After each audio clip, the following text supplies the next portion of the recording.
Munson here from expatsportugal.com with the Good Morning Portugal show. Bon dia, alegria to you. Oh, my word. So there's a record number of pictures and images that have come in. And I was just thinking, actually, okay, I'll put the number up for more of those, 913-590-303. But no, hold on a minute. No more. Right now, I'm in danger of not featuring all the lovely photographs that you've sent in. I'm actually hastily loading them up right now. Banana slugs, moosters or roosters, sunrises, sunsets, Dr. Bayard sweets, the Aurora Borealis. It's Alice. You say potato, I say potato. So many massive pumpkins. Who doesn't like a big pumpkin in the mornings? I got one of those for you. Thank you, Randy, for that. James has become a YouTube member. Oh, it's all go this morning on this Ask Anything. I think I'm nearly there. Ask Anything About Portugal Wednesday. And the doc will join me soon. He's another blooming lightweight. Don't say I said that, okay, when he joins. Please don't mention that when he joins us later on at about I think he's going to be here after 9.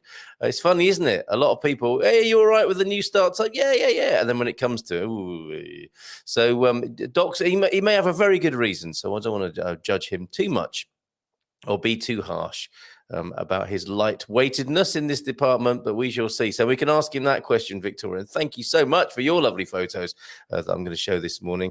We'll ask him that a bit later on. So who's here? This is like the foreplay, isn't it? Before the doc. Pre-doc foreplay before, and we're fluffing for the doc. I should not be talking like this, should I? Certainly not this early in the morning, just after 8:30. I've still got to change that, haven't I? 9 a.m. there. So much going on at the moment, and I was up at 6, just after 6 this morning, as part of my new daily routine. And what I'm discovering, even though I'm making more hours in the day, there seem to be more things to do. You've got to get that ratio right, haven't you? So Andrea's here. Hola, bon dia. Good morning, Portugal family. Wishing you all a fantastic day. How lovely. And bon dia alegria from member Thunder Duck as well. And Thunder, thank you so much for the big pumpkin. Actually, let's show that now because we've got so many to get through. There's a very good chance of me forgetting a few. And if I do neglect or overlook the photographs that you're sending in, I'm very happy for a prompt, honestly, if it's been buried in the pile of images that comes in or under a pumpkin like this. So look at this. Let's take your greeting off the screen for a moment, Thunder, and look at this magnificent pumpkin, which I believe was a winner. If I go back to WhatsApp and have a look at that, it's so hard to find things. It's amazing. Oh, yeah, here we go, Thunder. 1,965.5 pounds. Has that one got a name as well? Where's your mate? Is it so he's a winner, is he? Would that be Chris? Am I reading from there? And a lot of happy faces surrounding that huge pumpkin, the Great Pumpkin Commonwealth. Is this Texas we're talking about there, Thunder? And we'd like to know if that particular is it still called a squash, a pumpkin? Are they all the same sort of family? But anyway, let's call it a pumpkin for now. That is a beautiful prize winner, surely, there at £1,955. Quite incredible. Who knew that when we started the Good Morning Portugal show, we would be showing pictures of big pumpkins? James Holly, thank you so much, James. Look, there he is. He's got his picture sorted out. Fantastic. And he became a YouTube member. This really helps us out, folks, with the work that we're trying to do in helping people come to Portugal and enjoy life when they're here. So, James, thank you for that, for your member subscription on YouTube. And we'll make sure you and the other members get a few exclusive snippets. The original complaint, of course, with YouTube was that it takes me so long to get to the juicy bits. So juicy bits for the members. Yes, look forward to that.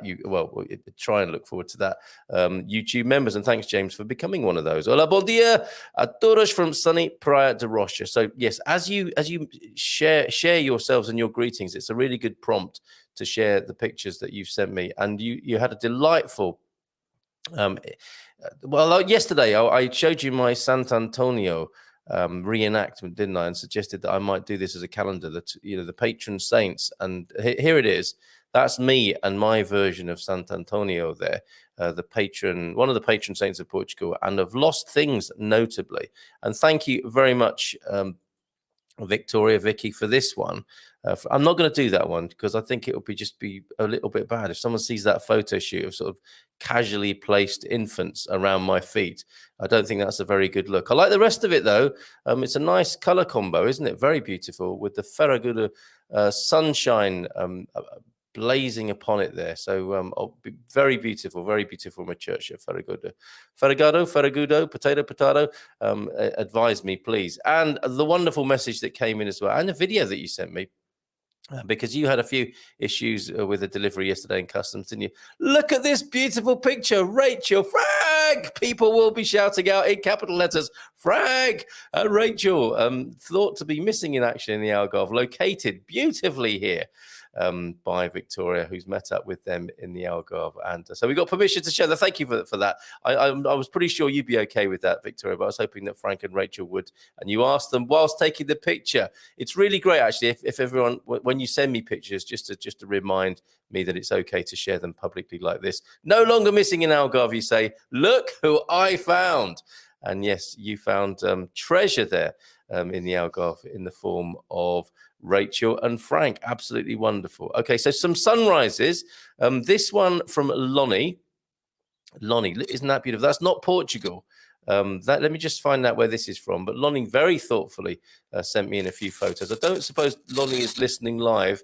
He's over there in the States and catching up on catch up. But this is a sunrise from a friend's home on the bank of the Mississippi River. And the rest of us around the world, we're always learning that as MISSIPI River in northern Minnesota, near where the river originates. It runs from Minnesota to Louisiana and empties into the Gulf of Mexico. And there, Lonnie was sitting, presumably, admiring that sunrise there on the banks of the Mississippi there. Thank you to Lonnie for your picture of Dr. Bayard's. He said, you don't have to keep empty packets. And there you go. There is the Dr. Bayard packet, the pack shot, literally pack shot of Dr. Bayard. No sofra mais. Don't suffer anymore with the rebosados. Someone's ringing me up. Is that a call to do with the show, I wonder? What's a 47 code? I don't think I should take this live on the show, do you? Oh, no, I've pressed the green button instead of the red one. Sorry. I'm trying to do a live stream here. So, atosa desaparece. So let's do a proper translation on that of Dr. Bayard packet there, which, stop, seriously. That's the, and another one. That's, where's this now? Thessaloniki, somebody calling me from Greece now. Incredible. If you're watching the show and ringing me up, I can't talk to you right now. Send a WhatsApp message in. Is that another one? And then Kilkenny, 3, that's really weird, isn't it? A 4-7, wherever that is, Greece. And now Kilkenny in Ireland. Is that you watching the show and all ringing me up, telling me that you can't hear me on the microphone or something like that? I hope that's not the case, because actually, let me just, I've got a confession to make. I was up at 6 and I decided to do my meditation daily routine thing that I'm doing and sharing it with other people as well. 10 minutes of meditation a day. So I thought I'd do it as a live stream this morning. And there I was, 10 minutes in, 10 minutes of meditation, 20 minutes in, 33 minutes in, and somebody said, Carl, we can't hear you. Don't you just hate it when that happens, when you've been on air for 30 minutes? And people are liking it. That's the funny thing. They're liking it, that they can't hear me as it scrolls past on Facebook. So I'm like, yeah, wave and smile, and I couldn't be heard. And it's always my best material. As I've said before, it was world-changing stuff this morning, but no one could hear a single word of it. Okay, so Dr. Bayard's, where was I? People ringing from all over the world. Dr. Bayard's, there's the cough suite. I love the images, don't you, of those people who are suffering there. Now suffer mash with your sore throat and your hacking cough. Suck on Dr. Bayard, and all will be well. And we were sent some photographs by Sabio, Midlife Crisis World Tour. And people were saying it looks like a banana slug. That woman is wrestling a banana slug. Maybe these lozenges are made from banana slug, and that we've rumbled the protected recipe of many years at the Dr. Bayard factory there, which then caused James overnight to send he's right. Look, it does look like a banana slug. I'd never heard of this genus of slug. I mean, that looks like a pretty bad boy, doesn't it? If it's noshing its way through your lettuces. I'm not sure what the scale is on that. Sometimes hard to tell, but here it is in somebody's hand. Somebody's been brave enough to hold a banana slug. There it is. And of course, bears more than a passing resemblance to that and that. Sorry, podcast listeners. This is that is worth having a look at on the actual video live stream. So thank you very much for that, James, as well. New member James. We were looking at sunrises. Well, oh, come on now. How do I Astrid, I'm live on air. You can't ring me now.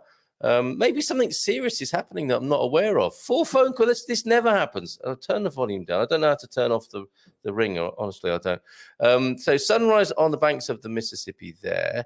And Astrid's not up to speed with the new start time, is she? She's thinking that we are starting at 9, and she's getting a cheeky call in before I start, but I've actually started.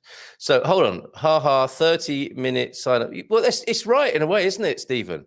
You say it best when you say nothing at all. The great words of the philosopher who is Ronan Keating. I mean, he came out with a few cracking lines, did old Mr. Keating, Guru Keating. He said, what is it? You say it best when you say nothing at all, which isn't the nicest compliment, is it, to a girlfriend or boyfriend or whoever you're singing that to? And life is a roller coaster. You just got to ride it. There you go. 2 pithy pieces of life advice from Ronan Keating this morning. Yes, Dr. Bayard, made from organic banana slugs. They don't put that on there, do they? Oh, we've got, I know why we're getting phone calls this morning. Okay.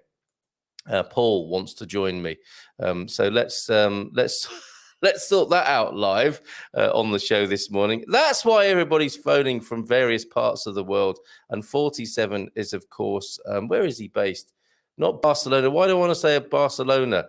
What's Gibraltar? Gibraltar, of course. Okay, so let me just send the link to. We've got the doc joining us, and we've got Paul Correa, who is our guest on Thursday. So. We'll have a quick chat with Paul Correa this morning from Fiduciary Wealth Management. How do you do this email thing when you're trying to do a live stream? It's not been a good morning so far, is it, technologically? But there you go. That's sent now to my man, Paul Correa, who also doesn't know that we have an 8:30 start, presumably, as well. Okay, so where were we before we were interrupted with all of that? We were showing pictures of sunrises, weren't we? The Mississippi, banks of the Mississippi sunrise. And also this one here, look, this is, do you know where this is? Back to Portugal now. Which part of Portugal do you think that is? Also shot from the same part of town. This is some lovely feet, somebody relaxing, looking out over the Tejo. I'll give you a bit of a clue there. And further, I'm going to show all of these from the same person at the same time here. Does anybody recognize that part of Portugal? Tejo, I've given you a big clue there. And of course, this, which will, it says so on the picture there. Okay, so Marvilla, Lisboa, this is Lisa sent those pictures in, the sunrise from their new apartment. Isn't that fantastic?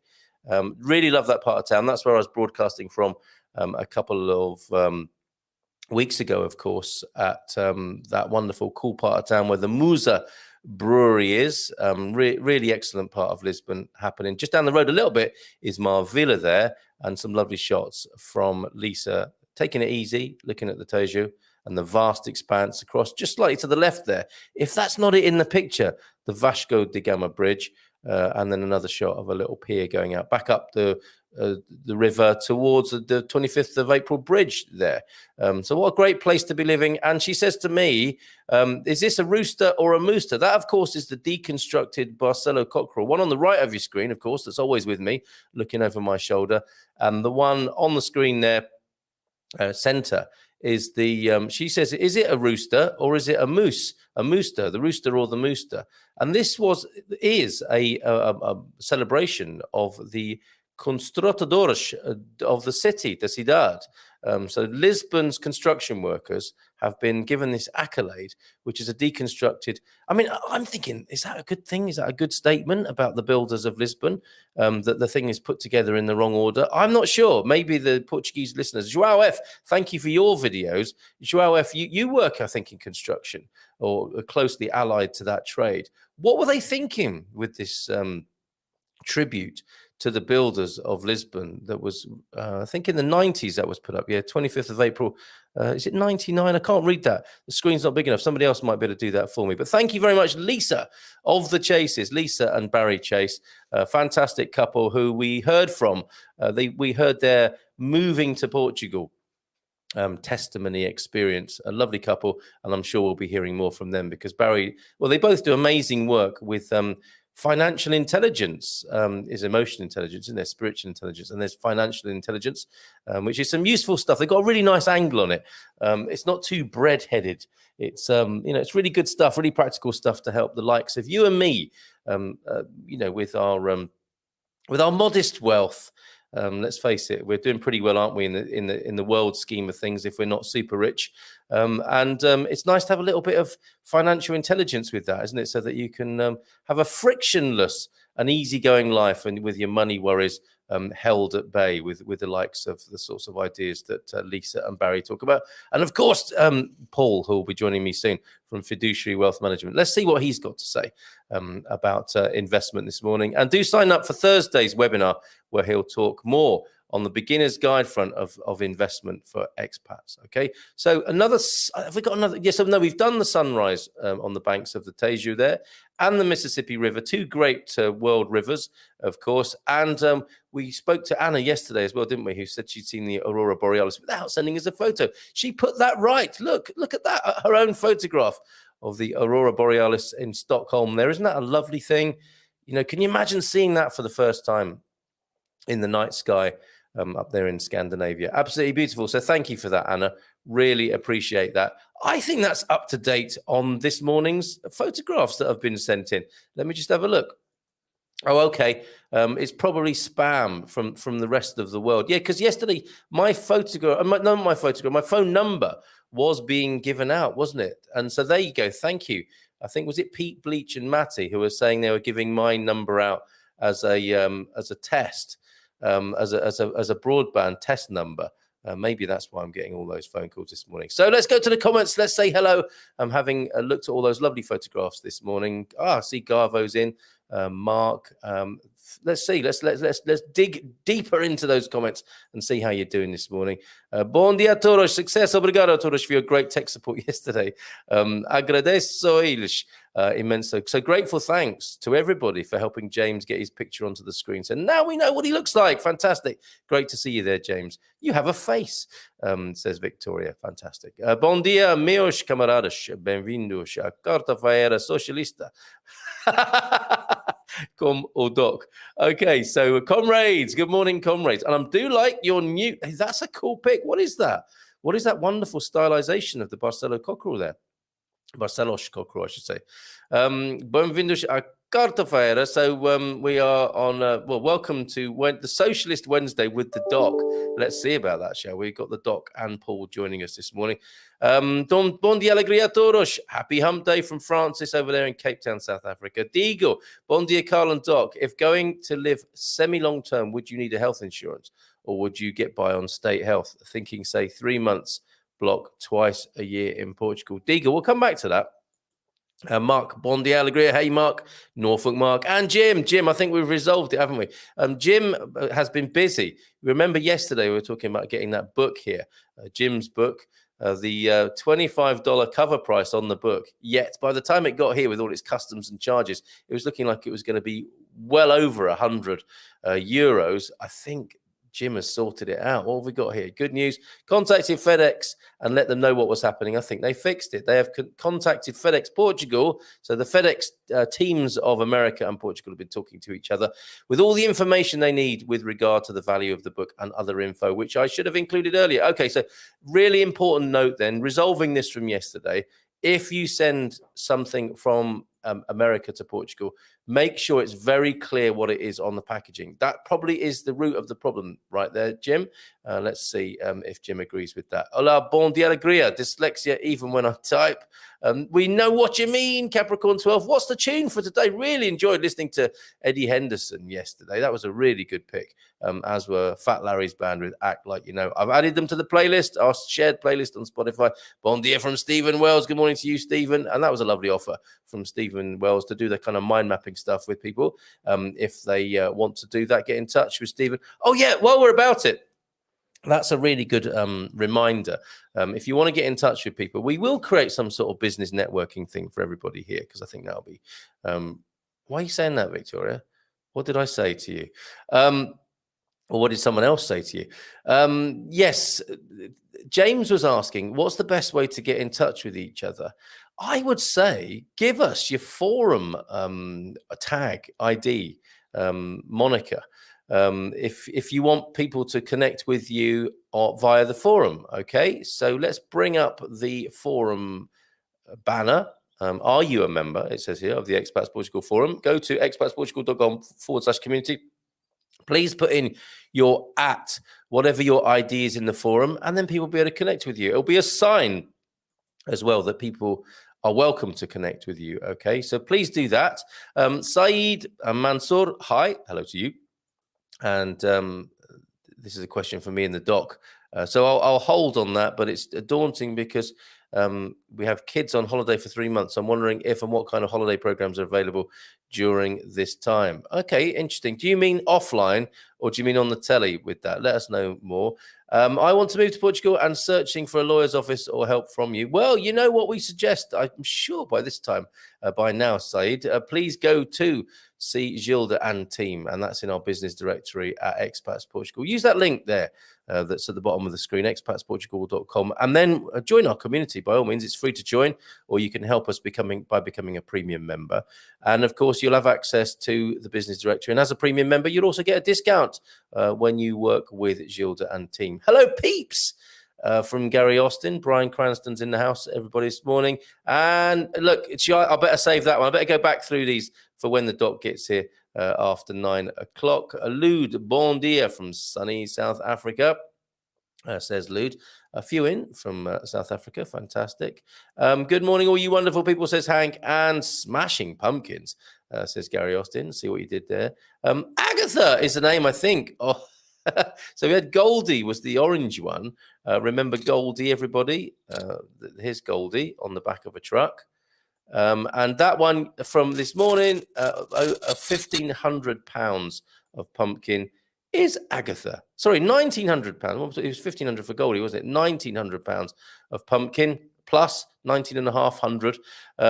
That one is called Agatha. Of course. Is there a reason for that, I wonder? Good mornings abound in the comments, including this one, Julie Hart. Hello, Julie. Bon dia from Torres Vedras. Lovely weather. Good to be back home. Great to have you here, Julie Hart. Fantastic. Yes, Chris is the pumpkin grower, and he's in West Virginia. And yes, James is right. It does look a bit like Jabba the Hutt, doesn't it?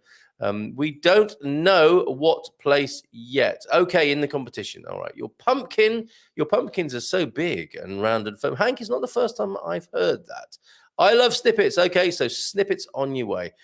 Is that Father Carl? It is. Let me just show that again. It's actually, no, it's not Father Carl. It is. Well, it is. Yes, that is me, Father Carl, in one sense, but that is me reenacting the Santa Antonio azulejos there. Well spotted there, Hank. Good morning from Jacqueline Branco. Thank you, Jacqueline, for your promotion of what we do on your Facebook group. Really appreciate that. And what is this? De Villiers Engelbrecht. What a great name. Good morning. I would like to find out whether my family would need to be with me in Portugal too. Well, that's a bit of a cliffhanger. I'm suspecting the answer is yes. But I don't know. I don't know what happened there. Did you lose interest halfway through your own sentence there, De Villiers Engelbrecht, or were you rudely interrupted like I have been several times this morning? I haven't moved fully yet, but have been back and forth while buying my property. But what absolutely terrifies me is reading on the expat groups that paying people off to do things is common. I come from a pretty corrupt country and I'm moving primarily to get away from it. Is it true the bureaucracy is cut? And that cuts off as well. I think that we'll discuss that with that's from Fiza Aslam Saigel. I will talk about that with the doc, actually. That's a good question. When are you changing the time in the banner? St. Jude is the patron saint of lost causes. All right, Don, I'm not a lost cause yet. I just haven't changed my graphic. That's a bit extreme, isn't it? Good morning to you, Don. Andy's here as well. Morning, Carl. Hello, mate. How are you? Ian Turner, the Hofmeister, is also here. Bon dia, todos. Hope you're all well and have an exciting day ahead. Must catch up with Frank Cattell in February when we're in the Algarve. I feel moved to join that party, I have to say. And that'll be nice, won't it? After a winter here on the Silver Coast, get down there for a bit of warm weather. Saw actually this morning, Ian, by the way, we will get that growing old disgracefully module, or get the plan started in earnest today, okay? And thank you for all the very hard work you've been doing on that front. So stand by, Victoria, stand by, Rebel Mama, and others who are joining us on the plan, on the Growing Old Disgracefully plan. We'll have something tangible for you today. And everyone, says Andrew. And yes, before I interrupted myself there, when I was out walking the dogs this morning, I saw, who's that now? Should I take that or not? It's a lot of calls into the show this morning. Okay. I thought I dealt with that, but clearly can we get the link, please? Yes, we can. I thought I'd sent it to you there. So let me just send the message again one more time, and let this person. You're seeing the behind the scenes production in front of your very eyes here. A bit of a panic going on, which I am doing my best to sort out now. Okay, did email. I do need a production assistant. I did. Any interns wanting this job? Yes. Can you send it in? Oh, okay. I think. All right. Sometimes these things happen, don't they? When you think you've done something and the other person thinks you haven't done it, and then it escalates, doesn't it? And I think that's the situation we've got on our hands. And when we see Paul arrive this morning, let's see if there are beads of sweat on his forehead. But I don't know what else to do. I've emailed that link to you, Paul. Click on it and you'll be able to join us via the magic of live streaming. Oh, I think we've had another go from De Villiers Engelbrecht here. But where was I? Yes. Okay. Algarve, Frank, Ian, Growing Old Disgracefully, February, blah. Yes. And I was just about to say, before that phone call came in, I saw a coach this morning, not the Ian Turner kind of coach, but a bus, as you would call them, like a Greyhound bus, but better, I think, judging from what I've heard some people saying about Greyhound buses. But the Red Express, is that what it's called here in Portugal? The Braga coach, everybody, this morning at about, what was it, just after 8 o'clock, leaves San Martinho de Porto on the Silver Coast, heading for Braga. Express. And I tell you what, it is express. The way those guys are able to drive those coaches is out of this world, extraordinary, super fast. And how they put them through those little openings. You know, you'll have a Art Deco bus garage in Portugal with an opening that I would struggle, I think, to get my car through. Those coach drivers, Gary will know about this, those coach drivers can just turn those things on a sixpence and spin them into the garage there as they make their way up and down the country. And I was thinking to myself this morning, maybe I should do a show live from the Braga Express one day and head up there and have a little look. I mean, I wonder where it stops when it's going from here up to Braga. Must be a really fascinating journey. The coach journeys of Portugal, everybody. So, De Villiers Engelbrecht. Good morning. I'd like to find out if my family needs to be with me for my CEF appointment for the D7 visa. I don't think so. But join us again on Monday. Or just go straight to children team with that one, De Villiers Engelbrecht. What a great name you have. I don't think everyone needs to turn up for the appointment, but I think you have to check with the experts on that, okay? Yes, Dr. Bayard. Organic banana slug. What I love to do is say something really random when a guest is joining us in the green room. And what Paul will be hearing now is me saying, Dr. Bayard, made from organic banana slugs. And he'll be thinking, what on earth is going on? Paul, wave to me when you're ready to join me on screen. I don't see, he's waving already. He's ready to rock and roll, this man. I don't see Tom Sawyer near the Mississippi River, says Fred Mark will do better. Here he is, everybody. Has it been a bit of a panic there, Paul? Sorry?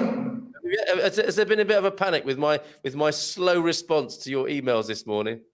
Do apologize. No. We just said, what's happening? Do you have the link? Do I have the link? I said, no, we don't have the link. So anyway, it's fine. Okay. It's so good to have you here now. And sorry, Elise, for any stress I might have caused you this morning. Do apologize. Paul from Fiduciary Wealth Management. We got to talk about the world markets, haven't we? Because the doc will be here along with his socialistic spin on world views. Let's hear from the fiduciary world view. What's going on in the world and the markets at the moment, Paul? How's it feeling there in Gibraltar? It's very, very, very volatile. Yeah, the markets are Sorry, my headphone is a bit out of sync, but who cares? Do you know what? We're not even hearing you. We're not even hearing you through the headphones. I think it's coming through your PC. So it's fine. Yeah, it's a good look. It's a good look for sure with the old headset on. But we're hearing you. Can you hear me now? Perfectly. Absolutely right. Good. No, markets continue to be extremely volatile. Prices up one day, down the next. Commodities are, all over the place. Economic data comes in and points us in different direction. Inflation keeps raging. Central banks are trapped, not knowing where to turn. Yeah, it's fun and games here. Fun and games. And it's, in many ways, that's always the case. But is it especially extreme at the moment? No, I think it's extreme. It's rare. I mean, markets can be volatile, but not this degree of volatility. And it just shows that, central banks have been manipulating financial markets for so long. And that is the price of tampering with, I was speaking to one of my clients in London on Friday, and, I spoke about, and we both agreed, said, the laws of nature you can't tamper with, yeah? So the law of gravity is, the apple falls down, yeah? Yes. And when you start tampering with natural laws, and it sounds nonsense, but it's not, then of course you can't control the, if you tamper with input, you don't know what the output will be. And that's what we have now, raging inflation, central banks trapped, too much debt, promising to increase rates to control everything, but knowing they can't do it, and not knowing where to turn. And markets, extremely volatile because there's no sense of direction. Wow. And I don't think we're escaping that for a long, long while. Okay, so not only a rare and volatile situation, but one that's likely to last for a little while longer, you think? Absolutely, because as I said, central banks have in a difficult position. I'm doing a bit of research now, and I was looking at the US. The US raises $3.7 trillion in tax revenues. 3.7, right? That is what the government rakes in to pay for public services and to fund their budgets. Interest rates are now, the US debt stands at 28 trillion. And by the end of the month, there's 2 infrastructure bills that will take it to 32 trillion. So interest rates anchored at 0 is very easy because there's no debt servicing costs. If interest rates, as the Federal Reserve has promised, were to increase by 1 percentage point, then 300 billion, it would cost them 300 billion a year just to service the national debt. If it increases to 2, that's 600 billion. At 3%, which is still historically low, $1 trillion is being diverted towards debt, towards interest payments on debt. Now, it means one thing: either you cut public services or you raise taxation to pay for that shortfall. So, Jerome Powell makes all those nice speeches about, interest rate normalization and tapering and all that nonsense. Yeah. He knows he's trapped. He knows he can't do anything. Yes, but he can't say that, can he? He can't say that, so he plays the game. Plays the game. He keeps playing the game, sending messages to the market to influence the market in a particular direction, but can't do anything. They are completely trapped. Central banks have never been as trapped as they are now. And the only, my view is that they, rather, let inflation rage than, of course, inflation can be a problem, a big problem. But between the two evils of deflation and inflation, I think they are siding with inflation, and I think it's going to continue raging on and picking up from where it is now. And it's pretty frightening, eh? Pretty frightening. I think you're right, but however, I think we're among the safest hands that can be found in the business with you, because you take a long-term view, and you've been in the game for a long time, and we'll hear more on Thursday night. Because it's always of interest to people how to get involved in investing, and what an amazing time to be doing it. We're looking for safety, and we want to take a long-term view. So we'll go deeper into that on Thursday night. Exactly, I think so. I think we should cover that at the investment club, whatever you call it, Carl. I'm not even sure what the name is, but I think that's where we should have a long discussion and then field questions. Yeah, Q&A session. Yeah, for sure, for sure. If I can keep you for just a couple of minutes more, because people are responding to what you've said. Thunder's saying, yeah, totally agree. Central banks have been manipulating prices to support the currencies. And the spring is being wound tighter and tighter. Is I think it's exactly what you're saying there, really, wasn't it? And question for Paul from Hank: what's your opinion on how the markets would react should the US default on its debt? So, what do you think would happen in that instance, there, Paul? I don't think if by that Hank means that the US, that the Senate and the House of Representatives won't increase the debt ceiling, because they have two bills that are going to pass by the 31st of October to raise the debt ceiling from 28 trillion to 32.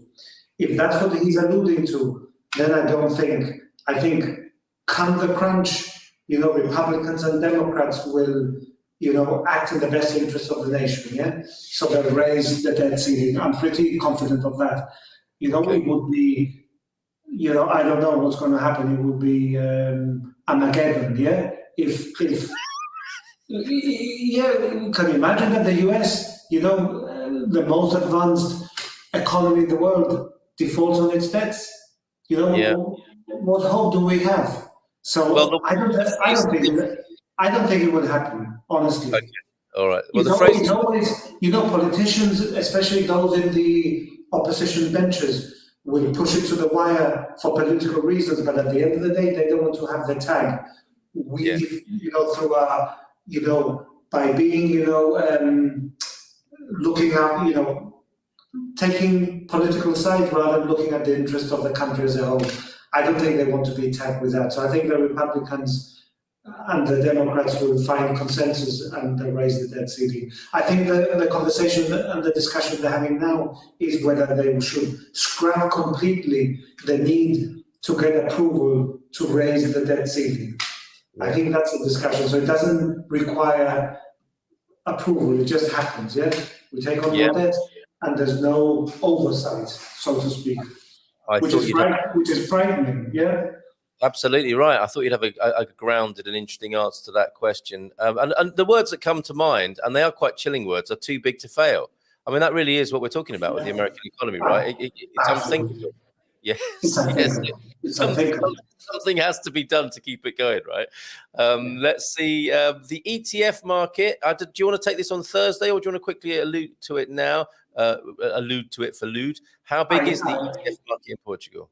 I don't know. I would need to look at it. I mean, if Lude is referring to exchange-traded funds, I don't know, because I don't know whether Portugal issues any exchange-traded funds. They're normally issued from other financial centers. So I'm again not quite sure what the question is, and I don't know the answer. I would have to look at it, but I don't think Portugal is. Yeah, again, the question is a bit vague. Okay, well, we'll come back on Thursday, Lude, and we'll go into that further. And please remind us, and me, what does ETF mean? Exchange traded funds, I believe. I think it's referring to that. Yeah, I've heard of this more and more recently. I haven't got the foggiest what it is, but we can talk more about that on Thursday. Victoria was waiting for the dollar to gain on the euro for a while, but had to bite the bullet and bought euros yesterday. Oof, not happy about that. James saying, yeah, that's when the earth explodes, I think, talking about the default, a possible default, the unthinkable in the US. Hank agrees with you guys, but I think he thinks he agrees with us anyway, but was worried about being trapped in his own echo chamber. So thanks for asking. So I'm fascinated by what our European friends think. You've come to the right place for that, for sure, Hank. And I wonder, are there any more questions for Paul? Currency control is one of the functions of a central bank. Is that right? Is that how you see it, Paul? No, I think central banks now, in the last 20 years, barring the last 20 months, central banks, it was all about full employment, well, not full employment, but full employment and keeping inflation running at about 2%, which is they considered it to be consistent with full employment. So it was always about keeping inflation at a level which was where there was no deflationary risks, but equally it wasn't raging inflation as we're seeing now. So it was targeting inflation at 2%. I would say that has been one of the key objectives. Okay, amazing. Gary, Eusebio saying the debt ceiling was increased last night until December. It's just a political game. I think that's very true. But debt makes people and nations more controllable to the people that lend it. Somewhat cynical, but I think we can probably agree with that. Thunder, Democrats and Republicans. No difference there. And you're very optimistic, Paul, says Hag. We hate each other. That's the Republicans and Democrats. But I think the point you're making, whilst that's true, when we can see that, and they do hate each other at times, the point being made there, Paul, by you, I believe, is that they come together ultimately to keep the game rolling, right? To keep things going on as they are. Well, remember, I've said this, in other radio shows and webinars that we've had at the Investment Club, that, these people, politicians and central bankers, they have a vested interest in keeping the monetary system as we know it today. Yeah. And that's why they hold back, from crypto and gold and silver, or digital currencies from replacing the monetary system we have. They are part of the game. They will ultimately be protected till the very end. Yeah. So, despite all the rhetoric and all the noises, deep down they all back for the same team. Yes, well said. I tend to agree with you. Not necessarily the views of Expats Portugal. We are a broad and wide church with many views and opinions, and people freely expressing them in the chat and the comments this morning. And we will dig deeper into the beginner's guide into investment on Thursday, Paul. Anything particular, or any particular ways people can prepare themselves? Pen and paper, obviously. And what else? Fresh underpants and that sort of stuff when you're getting into the world of investment? No, they have to be ready to ask questions. They need to be on fire, yeah? It will be an interactive session of Q&As as much as we possibly can, because I think it adds a lot of value and it gets people participating in the discussion. I think it's quite I think it's quite good. It's joining religion and politics, isn't it, as a subject that gets people worked up. So let's talk about it. Religion, politics. Let's leave those two out of it. We'll have enough to go at. It's religion, politics, and vaccines. Yeah, I think that's together. All right. Thanks for just leaving that there. And I wish you a very good day in Gibraltar. Thank you very much. And to Elise. And we'll see you on Thursday night, and we'll have a lot of fun there. See you on Thursday. Cheers. All right. Bye. Cheers. Bye for now. All the best. Bye for now. Okay, so there goes Paul from Fiduciary Wealth Management. And joining us on the screen, I think from his car, is the Doc. Hello, Doc. Looking all fresh and summery. Hi, Carl. Hi, everybody. Yes, thank you very much. Bom dia, alegria de Marinha Grande. Where I've just dropped dropped Leona's daughter to school some 8 minutes ago, I think. I caught the tail end of Paul's contribution. It's interesting that he wants to keep politics out of it when we've just had a discussion about how much politics affects the markets and the markets affect politics. I don't think you can keep markets out. Religion, yes, I wouldn't advise taking investment decisions based on religious knowledge or foresight, but politics you really do have to keep abreast of if you're going to play the financial market.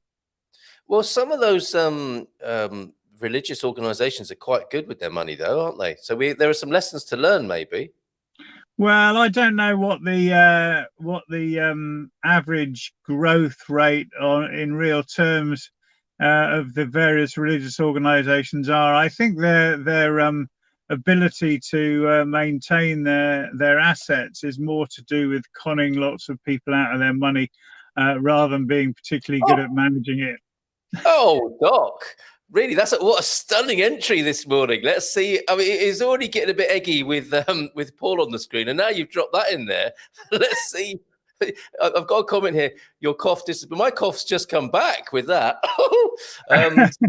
And the segue I was hoping to make this morning was from one doc to another, from Dr. Bayard to Doc Thomson here. And look, atos desapares, that's what that means.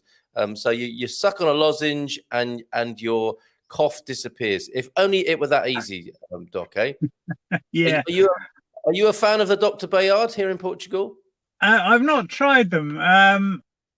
There's some truth in the idea that certain substances soothe a cough, so honey and glycerine, for example. So some pastils are effective, and I think the answer is it depends what you find useful, because some people will be irritated by certain ingredients and others won't. So it's a question of suck it and see. As I do love a Dr. Bayard and his competitors as well. And Michelle saying hello to us, Bon dia, alegria, Carl and Andy, and everyone. I've been so rude, Doc. I haven't really asked you how you are, because it feels like it's been a long time since you've been on this screen, and you've been up to all sorts of things, I suspect. So how are you? Yeah. Well, thank you, Carl. Yeah, I'm. Thanks for asking. I'm okay. So it's been 3 weeks instead of the normal 2, because there were 5 Wednesdays last month, and in between time I've made the 3,000 kilometer round trip from Leiria to Birmingham, and again with a trailer, in order to rescue a stranded teenager who was disallowed access to her plane return journey when she was supposed to restart school, and to pick up a bit more furniture. So yeah, we did this. I did it in a stupid, ridiculously compressed time. So when we back to the UK, we left Leiria one morning, and arrived in Winchester late the following evening, and it was a bonkers journey. Hardly stopped. We had a double puncture on the Spanish border. So we had to get towed back into Portugal and get 2 new tires, and we still managed to do it in 36 hours. Crazy. It is. And when we came back, we did 2 overnighters. We stopped in Tours, which is a beautiful city I'd never been to, and then in Burgos, which is also a beautiful city. Very nice, couple of very nice hotels. One exceptionally nice hotel, and the other just reasonable, but okay. Yeah, it's good. Wow. So you're glad to be back and having a bit of a rest now, by the sound of it. Absolutely, yeah. Although we are now looking at a house purchase in the Figueira da Foz area. Put a thing in the forum asking for recommendations for builders. Before you mentioned Thomas Malloy, he already did the condition survey, but it's too far a distance for him to be able to do any project management or sourcing contractors. But fantastic report. Ian, Matthew did a fantastic job. I couldn't praise him highly enough, and great value for money. Oh, that's good to know. Okay, you can find them in our business directory. Colleague Thomas Rehabilitation. Rehabilitation, indeed. I think builders, you want to avoid are perhaps these guys who put that together. And I don't know why that is the tribute to builders in Lisbon or not. And we have a comment about that. Oh yeah, there's a geocache next to that deconstructed rooster, says Thunder. Okay, so it looks like a 3D Picasso. It does, doesn't it? I mean, it has its charms, but I'm just thinking it's the wrong kind of reference, isn't it? If you want to make a tribute to builders, you'd probably, share something of a. I wouldn't want to live in it. Let's have another look. No, me neither. Could be a bit chilly, couldn't it? Amazing. Okay, so that's we're up to date on your news then. Well, good luck with that house purchase. For those people who don't know Figueira da Foz, high up on the Silver Coast, because of course we discovered recently that the Silver Coast extends from just north of Lisbon, really, all the way up there to the south of Aveiro. And Figueira da Foz, you could say, is right smack bang in the middle of all of that.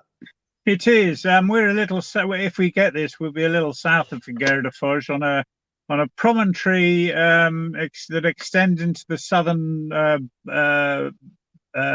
edge of the Mondego estuary. We went up there yesterday and drove down an impossibly narrow causeway to a collection of wooden shacks where salt producers actually live as well as work. We spoke to a salt producer who didn't speak much English, but Google Translate was helpful, and we bought a kilo of fleur de sal. Had a look around his home. Just superb, a really lovely existence. I suspect, these with flooding, fairly precarious, but he said he makes a good living. So, and it was a good day for him yesterday, by the sound of it. That's great, excellent stuff. The health benefits. Then we're talking to the doc, of course. Buying the best possible salt is the right thing to do, right? Like, locally. I was going to say mined, not really mined, but like locally sourced. It's better than the stuff that's all been bleached and factory produced. And how much salt should we have here? There are lots of trace elements within naturally produced salt, whether you mine it or crystallize it from the evaporating waters of the Mondego River or anywhere similar. So lots of benefits. The other big industry in that estuary is rice growing. They grow a lot of Portugal's rice is grown in the Mondego estuary, and we actually saw some of it being harvested yesterday as we drove past. Backbreaking work. Oh no, it was combine harvested, but I guess the planting might still be manual. I don't know. Oh really? Wow, that's incredible. And pest control with ducks, I hope. Which I think and the other thing was this salt producer had photos of flamingos that were flying past his shanty shack. It was fantastic. This is amazing, Doc. So just when people thought it was getting easy on which place to live in Portugal, you go and throw that in there. Like, this lovely part of the Portugal that Doc was talking about, where you can buy salt from the salt guy, and you can see flamingos flying past, and you got such a lovely turn of phrase as well, using words like promontory and causeway. It sounds something from an ancient novel. What a lovely word, promontory. It felt like something from an ancient novel. I mean, these guys, the lots of different ancient novels and fantasy novels have got descriptions of marsh-dwelling communities, and you could really get a sense of this when you drove down this causeway with the edges of the tires on either side probably protruding over the edge, and bits of wrecked boats in the creeks, and lavatories that are perched over the creeks on shelves that stick out. Solar panels, though, this is very up to date and not ancient. Solar panels on the roofs of these buildings so that they can watch their television and heat their food. This is fantastic. Yeah, I got to say that you've put me off the rice a little bit when you've described the toilet conditions there. Anyway, the rice is upstream, as is the salt. But he was suggesting that we buy a salt pan, and he said you can make very good money. Nice, easy life. Once you've scraped out, you've replenished your stores of salt with what you've sold, you just sit here, watch the telly, and wait for more people to come. It's like the Mexican fisherman story, isn't it? But in Portugal, that's incredible, and I can see that actually. So some similar graphics to this. We could have Dr. Thompson's salt in a bag like that, couldn't we? Yeah. Like, no more mineral loss for you. Buy Dr. Thompson's salt, and your mineral deficiencies disappear. Yes, Doc. It's a winner. It's a winner. Let's talk about that after the show. Okay. Lots of fabulous comments. So many to get through this morning. Hopefully, some of them asking anything about Portugal. And I have to say, we got to sort of terminal comment velocity. And the early ones that got asked of the doc have disappeared now. So you need to ask them again now that he's here. I don't know if this is necessarily for you. Does it make me an idiot that when I come in here, I can never remember whose name goes with which YouTube handle? So I have to wait for other people to do the shout outs. It's true. It's true, because we are in our Father's house. There are many mansions, and as we appear on social media, we have many different names. And that is the case, I think, with the forum. So do feel free. You're not repeating yourself. Well, you are, but in a good way. If you want to say what your forum handle is, as well as your YouTube ID, as well as what you are on Facebook, and what you call yourself when you come on the show as well. So that's fine. Do that. Poor Carl, as he gets more popular, he's going to have a special shows where all he does is read comments, and people will still tune in and find it entertaining as hell. Do you know what? That happened about 3 months ago, Hank. That is how it goes. Jazz, funk, disco track of the day. The Great Depression, years ago, people would have non-stop dancing competitions. Last person on net wins. Hence the track, Dance, Dance, Dance from Chic. Yowza, yowza, yowza. And that is an interesting thing. You'll as a political pundit, and well, more than a pundit, a person who gets involved in politics, has plenty to say about politics. In times of depression, dancing and raves and lipstick all go up, don't they, in people's partaking of those activities? It's just something happens when the chips are down. People party, and you can understand why. Yeah, like it's 1999 and there is no tomorrow. And of course, those who had any money left at the time fueled this by funding prizes for these competitions. But people will dance. You know, you either sit in your room and cry, and some do, or you go out and party, and that's the reality. Yeah. Hold on a minute. So there were cynical people that sort of probably the descendants or the antecedents of Lord Rees-Mogg, who were paying the dancers to be the dancers. Yeah. Oh, these people, honestly, what are they like? And what are we talking about? Are we talking about bestial? Another great word, Doc. Did you have a thesaurus for breakfast? Yeah, and a dictionary for supper last night in preparation. Yeah. Clearly, sir. Amazing. Okay, and I wonder how many people, how long these people dance for, and what was the record for dancing like that? I didn't know about that, Capricorn. So that's quite incredible. I didn't know that was the backstory of that particular track there from the genius that are Chic. Ron Shea, fantastic. Look at this. Bon dia alegria from Ron, and newly arrived wife Jane, which is an interesting turn of phrase as well. A newly arrived wife. No, she's not newly arrived in his life. Newly arrived in Portugal, in Cascais. Clearly not newly arrived. They've been together for 40 years as of last Sunday. So congratulations to you. That's beautiful. Thank you very much for sharing that, Ron, and congratulations to you both. Where'd you get it? I desperately need an upgrade. I wonder what he's talking about there. You're going to have to come back to us on that. Thanks to all the people who sent me connect requests on the forums, by the way. You'll try and figure out who you are. I'll be in touch with you guys more as Connie and I get closer to our January return trip. We're looking forward to that. The T-shirts, the return of, and the video, the making of. I'm Max G on the forum. That's good to know. So Thunder, Max G. None of those is real name, of course. The many faces of that man there. Obrigado, Andrew, as well from Ron. Yeah, lots of love to you both. That's amazing. 40 years. Fantastic. I'm asking if in Portugal. Oh, okay. Yes. So going back to that for Francis there, Doc.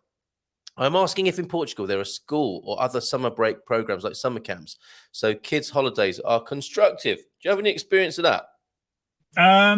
Only this summer, where our small international school run a reduced but present summer camp, a range of activities, but I don't know what the usual is, and I don't know whether that what happens at this school is usual elsewhere. So I'm sorry, that's all I can tell you. Well, I know they go on. That's for sure.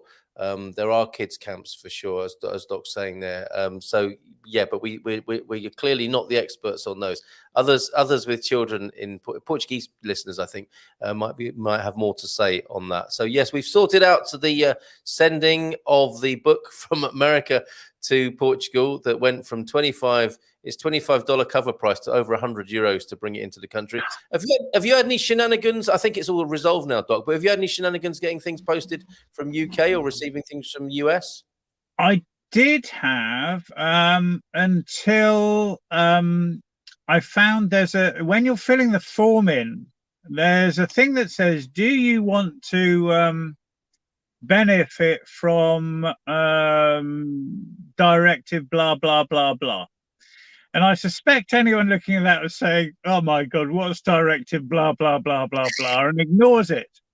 But Yes. if you look it up and read it on the European Community site, it basically says imports from third-party countries, as the US and Britain now are exempt from tax if they are personal and they are under a certain value. I can't remember what it is. So tick the box. It gets released immediately, no payment, turns up in your doorstep the next day. So we do need to find out what directive blah blah blah blah blah slash blah blah blah asterisk is, don't we? Google it. If you Google that specific thing, you'll find it on the Europa website, and it will tell you what the ceiling of the value of the goods are.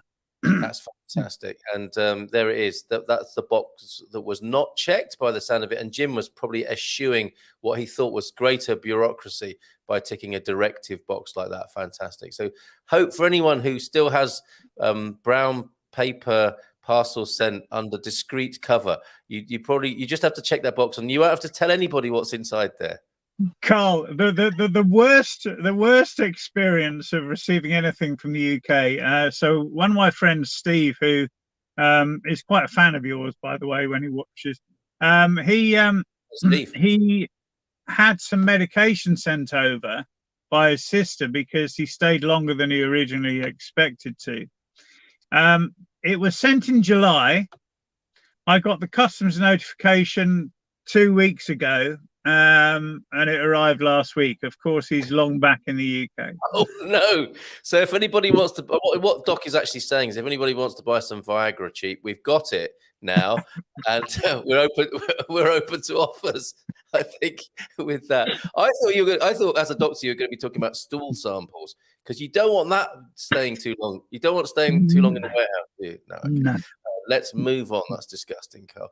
Joe Ely is here. Those pictures that you put on Facebook that I asked if I could share, lost in the system somewhere. But those beautiful pictures of Lagos were fantastic. Kaza Ely. So if you don't mind sending them, if you can be bothered, and you don't mind sending them in to our WhatsApp line 351. Obviously, you don't need that. You're here, but the 913-590-303. Those were stunning. Those pictures. We will come back to them. The Elys. Thank you very much for that. And it looks like you're having a super time down there in the south. Anna Olsen, thank you for your picture of the Aurora Borealis. Doc, you weren't here for that, so I'm going to put it on again. But this is Anna's picture from Stockholm from the last couple of days. And I'm guessing you've seen the Aurora Borealis, haven't you? I unfortunately haven't. So when I was working, I was always working too much, hence the stroke. I want to go to Iceland. I've always wanted to go to Iceland. So hopefully I'll see it then. But whether or not, it's pot luck, isn't it? Sometimes it appears and sometimes it doesn't. Yeah, absolutely. And I'm not going to make a cheap sausage roll joke about you going to Iceland. Greg's for the vegan sausage rolls. Of course, looks like the South Africans are here in full force. And I would say I would agree with you there, Francis. Peter DeVos, maybe one of them. And morning all. Jersey P from New Jersey as well. Bon dia, Carl. Bon dia to you. I'm encouraging a phone. I don't mind a phone in at all, but those people weren't ringing in to share their views. They were saying, where the flipping heck is the link, Carl, I think. Yes, Carl, you need to come down to the Algarve and see the magic for yourself. we will love to have you. Well, I can't wait. It's going to be fantastic in it to be Is reunited. Victoria here now? He's here now, and actually, well, I can actually demonstrate that. She had a little bit of argy-bargy with some customs and stuff, so she cheered herself up by going for a. You know how she used to love to get Joel to say picanha. This is what that thing is, everybody. Check out this video.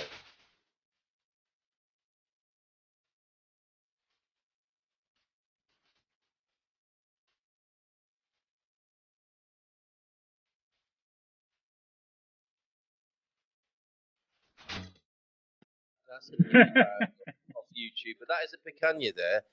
Those lovely bits of meat with some chips and a Coca-Cola, a health enhancing Coca-Cola to go with that as well. But that was a little bit of a treat there, I think, for Victoria after a difficult day with customs. Gary Orgles, thank you for your offer yesterday, Gary. I'm still making sense of best how to do that. And Francis, your showreel as well. Maybe we'll come back to all those wonderful things we talked about next Tuesday on Consumer Tuesday with those lovely offers and all the business networking that is a real asset to people here. So thank you, Gary, for that fantastic offer. Joao, thank you too as well for your correspondence. Good morning, everybody. He's getting into the Andy Gilchrist spirit there.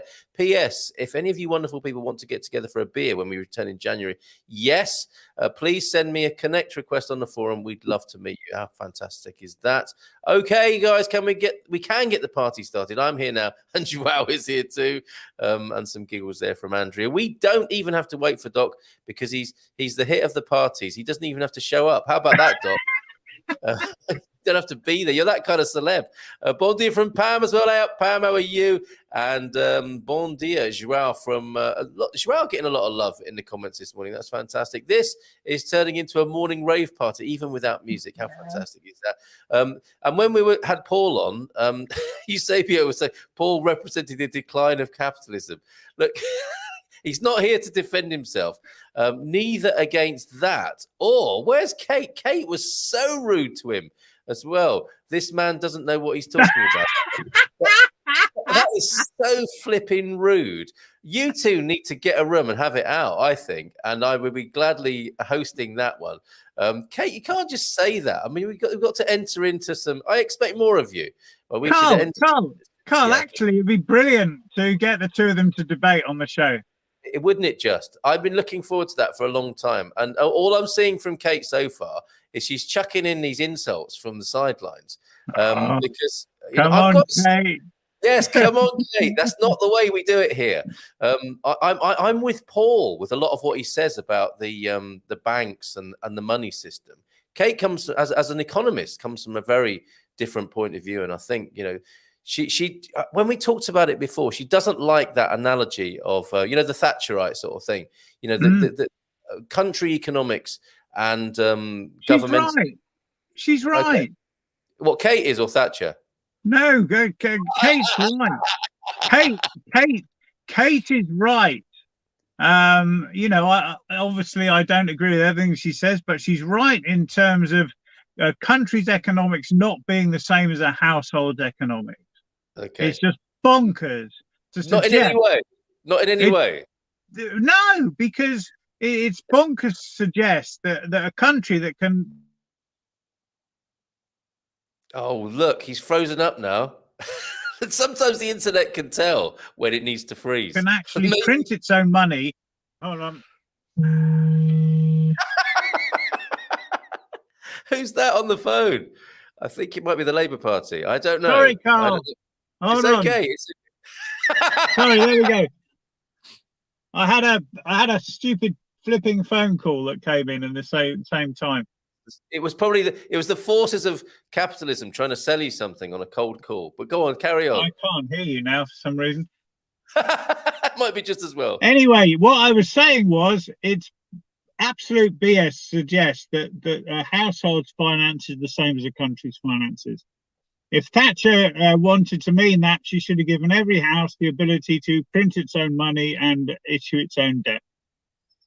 Yeah. Okay. So it could go one way or the other when that distinction is being made, couldn't it? We could follow, as you're saying there. We could. Carl, I can't hear you at all. Oh, 1 second. I'm gonna log off and log back in again. It'll take me 2 seconds. Sorry. Okay, mate. No, not a problem. Not a problem. Just as it was getting interesting as well, right? I hope you can hear me all right, and it's not a problem at my end with that. But yes, we had all that conversation, didn't we, about the debt ceiling and the stupid law that's been around since World War II. I particularly like that the Democrats and the Republicans, no difference there. Thunder say it's going into some somewhat dangerous territory this morning, and the Gary's cynical view there: the debt makes people and nations not unfair as a comment, I would say. And Kate, come on, this man doesn't know what he's talking about. Be more specific. Come on, running out of money, print more, and watch its value drop. Okay, so this could well be a very interesting debate that we have at another time. So yeah, I'm just keeping things going there. Hi there. With a bit of talk about. Can you hear me now? I still can't hear.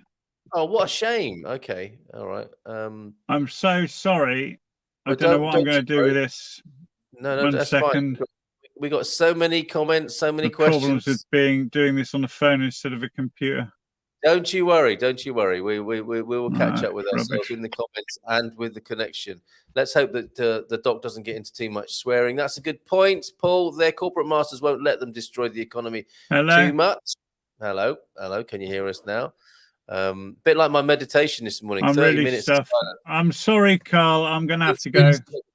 All right. Oh no. Okay. All right. Well, let's leave him there anyway and see what happens, right? Comrade Andy, yay! Power to the people. Look at that. He's gone sideways. He's taking a sideways look at life in Portugal, everybody. Doc, power to the people, Thompson. That's my brother from another mother there. As long as it's not nitroglycerin, yeah, just glycerin in the cough sweets. Or if you use nitro, the cough will be gone as well, along with the rest of your body. That's a rather extreme reaction to a sore throat there. We got our NIF in just 15 minutes. We need to know how, Andrea. That's great news. Probably a walk in there to the finances. Good morning. Just got NIF in Castelo Branco. So it was the Castelo Branco office that came up trumping with that. I'm going to leave the doc there. I quite like that. Now walking to Millennium Bank to open an account. Walking, they say. Strolling, sauntering, I suspect. Mommy's Boo is here. Bon dia, Carl. Bon dia to you. We went into the office yesterday. A tan appointment. So you got a tan as well as a tanning booth next to the finances this morning for 9 a.m. and out the door in 15 minutes. So that's good. So you went to the finances office yesterday, set an appointment for this morning at 9 a.m. in there and out in 15 minutes. Yes, hitting the ground running in Portugal. That's fantastic. The markets are not the same as the economy. The economy is the productive element of a society, says Eusebio. Hey, Doc. Good to see a question. I have internet already provided in my apartment. I'm looking for cell phone service. Any recommendations or providers to stay away from? I can manage that in his absence. I think we've lost him for the day now. That beset with difficulties with Gilda on Monday and the doc today. We got some good value out of both of them. And I think they've answered or asked more questions than they've answered, which is good. So we'll always come back to those. But yes, cell phones. What does everybody think about that? Presumably as a oh, okay. The internet is already in the apartment and not your own account. That's part of the service that's provided with the apartment. Who should you go to? There's not a lot in them. They're all terrible in some ways and all good in others. And what my recommendation would come back to is go to a shop where you've got a helpful staff. Okay, because when things do get difficult, as they might do from time to time with your cell phone. If you want to move or change contracts or something like that, you want a good contact, a lifelong BFF in Portugal. So have a little saunter in, go to Mayo, go to Vodafone, go to NOS and see how you are responded to as a customer and see if you can make a friend in there. And I would say they're all pretty much of a muchness. It's quite competitive. And the best value you'll get is from an individual in terms of customer service. That's what I would say to you, Victoria. The markets in capitalism are supposed to support the economy by moving capital to where it's needed, but they've become speculative tools. Well said. The builders will be back next week to finish that tribute off. It was set running in 1999, I believe. If anyone can squint enough to see when that was made, just beneath your comment there, the builders will be back next week to finish that tribute off. That's very funny, Stephen. Thank you for that. The doc's trying to join us again. Let's see if he can hear us. How are we doing now, Doc? Yeah, I can hear you. Yeah, I can hear you now. It's a stupid phone. Well, so which network is that? Victoria was just asking which network to avoid. Can you hear me? Yeah, I can hear you for sure. But it I can't sounds hear like a damn thing. Oh, turn the volume up. Turn the volume up, and don't swear. It's all right. It's going to be fine. Breathe. what is Breathe. wrong with this? Here we go. He's going to swear now, isn't he? He's going to start expleting and getting upset, and we're going to hear it all here on the Good Morning Portugal show. Turn the volume up, Doc. Can someone put that in the comments to the docs? Just turn the volume up. Can you hear us now, Doc? Is that any better? He's usually pretty good with technology, this fella. Actually, what I need to do is I say, we can hear you. Just read the comments. Okay, that's what we need to say to him, isn't it? Oh, he's gone now. Well, that wasn't quick enough, was it? Never mind. Okay, let's go back to, let's see what I can do on my own, on my Todd. As I said to somebody the other day, and they wondered what I was doing on a Todd, and if Todd was okay. Are we all right? Can we hear you now? I think so. I think we can as well. So what will happen if it goes wrong again? We can hear you. So just read the comments out as I put them on the screen and chip in. All right. That's our fallback plan. Okay. So another 15 minutes or so until we get to 10 o'clock. It's been a nice long one. Who doesn't like a nice long one in the morning, eh, Doc? Let's get back to those questions. I said, oldie but goodie. You remind me of the sausage wars around the European and Irish border. It's a worst case scenario. It can get really windy in Figueira da Foz. Thunder is telling you there. Well, yeah, but we're actually on a southeast facing slope, so we're a bit sheltered from the prevailing wind from the sea. Okay, presumably he's talking about the weather as well. No, sir. I had a bit of a night last night, but headed out after the GMP show. Fantastic. So that is a long session. If you go out at 10 o'clock and start your celebrations, that's pretty impressive, Victoria. I'd expect nothing less. Okay, yes, phone companies. This is what Victoria was asking about. Who's the provider of your cell phone? And we should add, it's not that's not why you've got problems this morning, is it? Because of your network? No, it's not. So actually, yeah. So I'm on a UK 3 phone at the moment, but I use Vodafone here for our Portuguese phone and for our broadband. There is a map, and I've given you that link before, Carl, and I haven't got it to hand. But there's a map where you can check the strength of individual providers based on the postcode, effectively. But you have a map, and you just look where your property is, and you choose the best. And that's how we did ours. Which institution put that out? I really don't recall. If you Google broadband speed by Portuguese district, you'll find it. It's something like that. You know, if you Google that kind of phrase, you're going to find it. If I can find it later, I'll post it to you and get it up in the forum as it were. Yes, all right. There's a promise from Doc to get it up later on today. Does anyone know any Portuguese rice recipes? Your mention of rice that has triggered that from Michelle. You're a bit of a keen cook, aren't you, Doc? Am I right? Well, I'm a bit of a keen eater. I was a keen cook, and I do a little bit. But Leona will tell you quite rightly she does most of the cooking in our house. But I used to do a lot of cooking. So there's lots of Portuguese rice dishes, both savoury and sweet. Yes, doce, of course, and various others. I'm not going to go through them, but because Portugal was a colonial power in both India and China, so you would expect them to have rice dishes. Well said. But the interesting thing about Portuguese rice cookery is that they go more for the well, I was always brought up, my Chinese mother brought me up to wash the rice and take the starch off, so you get a really nice sort of fluffy or dry rice. Now obviously in Portugal they're putting the rice short grains with a lot of starch on it as a thickener in something like the seafood rice. So they go more the sort of paella and risotto, or risotto as far as you Americans are called, route. If I'm washing Portuguese rice, it's very fresh new rice. Another thing my mum taught me is that it's good to get old rice. The Chinese like old rice because the starch actually falls off and it leaves a powder in your rice pot, the powder will go to the bottom after it's a year or two old, I think, and then you don't have to wash it too much, and you end up with really nice rice. I think it's the other end of it in Europe. You know, people like rice that's quite starchy, and that thickens up the sauce with whatever you're putting in. And of course, Arroz, good shout on that. That is the best Portuguese rice recipe as far as I'm concerned. The rice pud. Plenty of canela, plenty of cinnamon on top of that. So thank you, Michelle. Question for you, Doc. You mentioned bringing furniture back. Are you having to do loads of personal effects type paperwork, sir? Okay, no. You often get one second. If you drive, your border, your effective border isn't UK Portugal, it's UK France. Mm-hmm. And France, and France couldn't give a toss because you're not actually going to keep it in France. Yes, that's right. And they do not want to be looking through your boot full of personal effects. No. Neither. Okay. Gary Austin, you often get flamingos on the Orbidosh Lagoon. Have you seen it? I haven't yet. I have been there a few times hoping to do that.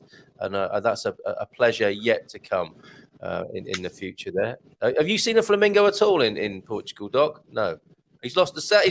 Okay, he's just going to speak. It's fine. We're gonna go to plan B. There we go. He's going to read that. He does have a lovely vocab. Thank you. And I'd also like to thank Michelle for her welcome of Comrade Doc earlier, which I just caught before I went off last time. Okay, this could be interesting. So Doc can't hear us, but we can hear. Thank you, Capricorn 12. Yes, I miss being a GP. When I was a GP, so I was a GP effectively between 95 and 2015. They were fantastic times, certainly up to 2010 until the financial crash hit the NHS funding. I loved it then. It was the best job in the world, seriously. I would not go back to it now for £1 million. Wow.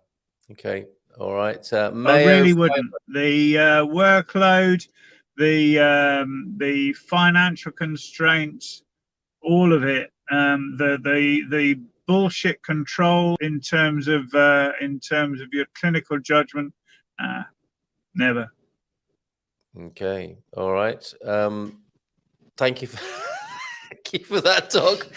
So we can all hear each other here, apart from the Doc who can't hear us, but we'll respond. It should be beer. It should be beer. Superboc. Victoria, point of Portuguese order there, and Portuguese rice recipes. Antonio was making suggestions, I think, to Michelle there. Peter Bleach is here as well this morning. I hope we're having a great week thus far. Glad you got your package, Victoria Benson. I hope it was a big one, and doing it wasn't a letdown. Get up and play Good Morning the Portugal Way with Carl M and the Doc. Fantastic. Doc, are you coming to the cave soon? We miss you. Oh, Andrew, I'm so sorry. Well, as you heard, we were the last couple of weeks we were back in the UK and sorting stuff out and being on the journey. Or we had a friend for 2 weeks before that with us, and another friend a couple of weeks before that. So we've been really stymied. But I will really try and be on there this Friday evening. Honestly. Okay, so Deborah Davies, another medical question. I have a prescription for a controlled substance, but the pharmacist won't put a label on the medicine. Just wrote my name on the box. I really don't know what. So yes, I mean certainly. Sorry, I'm not sure whether that was dispensed in the UK or Portugal, but you really absolutely should insist that it's labelled. It's probably unlawful in most countries to dispense unlabelled medication, and certainly is in the UK, especially when it's controlled. I'm fairly certain it would be in Portugal as well. Okay, there you go, Deborah. But if they don't label it, well, you take your chances if you really need it. I understand, because I have a controlled painkiller, which it was difficult initially to get hold of, and well, I won't comment on my friend's medication because I don't want to get him into trouble. Okay, come on, Kate. Put your mouth where your money is. Nicely done there, Gary. Eusebio. Kate. Pete, you can read that for yourself. Have a great day, everyone. I will have to pop out in a few minutes. Our friends from the States will be here shortly. I'll probably have to miss tomorrow's show unless they want to sleep in. Yeah, of course, we understand that. Without diminishing the undeniable importance of the rest of you, I have to say hello to Carl. After all, you, Carl, are the soul of the show. Oh, right back at you there. Absolutely. Pete Bleach, sounds great fun. That's the electric bike. I've learned my sport mode in the Tesla and it scares them. You can just watch Netflix, and you'll let it get on with it, I think, there, Pete. Let's see. Antonio, my forum name is Starry. There we go, another one. Starry NYT. What is that? Starry Night Sky, I guess, isn't it? If that is easier. Okay, hold on. Paul isn't. Oh, are you wussing out there? Oh, nice. That's a bit harsh, Kate. Yeah, you're better than that. You're better probably. Kate Gimlet seems to be a sort of supply sider. Interesting comment. Do you like to and not giving a proper explanation of what ETF means. ETF is very easy to explain. It's where a company issues shares and make sure that those shares track something which isn't an underlying share. So gold, for example, you can buy a gold ETF, which will track the price of gold, and you buy effectively as a share. So it's a share in the company which buys gold with your money. So the shares in the company go up by the same amount that gold, down by the same amount that gold does. In the same way, if you buy an ETF issued by a company that tracks, for example, the FT100, then that company will then go and take your money and buy the shares of the constituent companies of the FT100 in the proportions that those companies make up the FT100. So the shares of the company increase or decrease the same way that the FT100 does. And that is what an ETF is. Nothing new about it, nothing difficult. If you've got half a maths brain, it's quite simple. I mean, anyone could issue an ETF. I could if I could get the licensing, but I can't be asked. So there you go. That's Thursday. Join me and Paul Correa on Thursday about that, and maybe Kate and the Doc will tune in as well. However, in Paul's defence, he did produce a couple of good calls, which I played with a bit of money on, and made a little bit of money on a couple of things. Interesting, and that's the question I would give to both Doc and Kate. Is what Paul does is he invests people's money and people trust him. Not being a capitalist, but being an inveterate gambler. Yes, indeed. And I'm wondering with you, Doc, and with Kate, what would you do with somebody's portfolio if they gave you 50K? Paul actually does that. So it'd be very, very interesting to hear what people would do. Sorry, Carl, I need subtitles. There you go. That's a good call, Dominique. Okay.